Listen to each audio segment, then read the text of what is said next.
अरे best singer का मिला था, बेस्ट सिंगर का मिला था, बेस्ट सिंगर का मिला था। ये जो सिंगर है ये बहुत जल्दी जो है वो आते नहीं है, और जो नाम इन्होंने कमाया है वो सबके लिए बहुत प्राउड है, तो हम लोगों के लिए बहुत प्राउड है। तो पूरी इंडस्ट्री के लिए जो हम लोगों ने, सब लोगों ने मेहनत की, तो उनका जो एक फीलिंग है, एक जो नाम है, जो मेहनत है, वो इनके अंदर आता है, और वो इनके रूप में हम लोग जो है पीछे पीछे देखते हैं कि कैसे ये आगे बढ़ रहे हैं, और ये बहुत अच्छी बात है।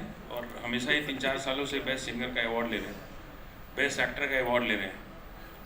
उससे अभय जी और हम लोग के जितने भी पूरे ग्रुप में हैं, सब लोगों को इतना प्राउड फील होता है कि कोई एक है जो इतना मेहनत करता है, और उसी की रोजी रोटी सब लोग खाते हैं।